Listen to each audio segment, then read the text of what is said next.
قادیانی اپنی کتابوں میں رسول اللہ کی توہین کرتے ہوئے ایک بکتا ہے کہ آپ صلی اللہ ہر انسان ترقی لکھتا ہے کہ ہر انسان ترقی کر سکتا ہے اور بہت بڑا درجہ پا سکتا ہے، حتیٰ کہ محمد صلی اللہ علیہ وسلم سے بھی بڑھ سکتا ہے۔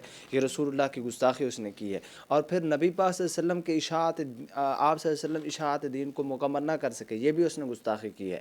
آپ صلی اللہ علیہ وسلم سے دین کی مکمل اشاعت نہ ہو سکی، میں نے پوری کی ہے، یہ بکتا ہے۔ اور پھر اس کے بعد حضور صلی اللہ علیہ وسلم کو نعوذ باللہ کہتا ہے کہ سور کی چربی والا پنیر کھاتے تھے رسول اللہ، یہ بھی بکتا ہے اپنی کتاب کے اندر۔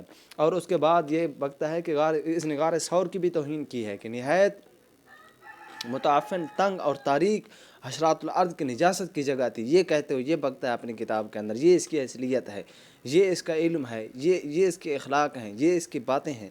سنیں تو صحیح مرزا قادیانی کیسا بدبخت تھا۔ حدیث پاک کی بھی توہین کی ہے اس نے، میری وحی کے مقابلے میں حدیث مصطفیٰ کوئی شے نہیں، یہ لکھتا ہے۔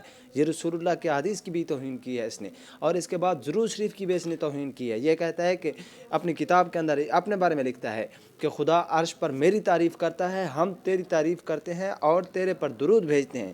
یہ اس نے درود شریف کی بھی توہین کی ہے۔ درود شریف تو صرف رسول اللہ کے اوپر پڑھی جاتی ہے۔ یہ بدبخت، یہ کانا، یہ دجال، یہ کذاب، یہ لعنتی، یہ جھوٹا نبی، یہ کیسا ہے انسان ہے۔ اور پھر اس کے بعد اس نے قرآن مجید کی بھی توہین کی ہے، قرآن شریف میں گندی گالیاں بھری ہیں اس نے، لکھا ہے۔ اللہ معاف کرے، اتنا بدبخت، اتنا لعین۔ آپ صلی اللہ علیہ وسلم نے خود فرمایا کہ انا خاتم النبیین لا نبی بعدی، میں آخری نبی ہوں، میرے بعد کوئی نبی نہیں آئے گا۔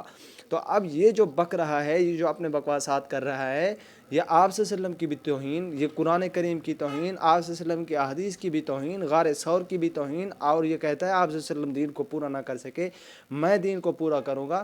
یہ کتنی توہین ہے، خدا کی بھی اس نے توہین کی ہے۔ اللہ پاک پناہ دے، اللہ پاک ایسے فتنوں سے ہم سب کو محفوظ فرمائے۔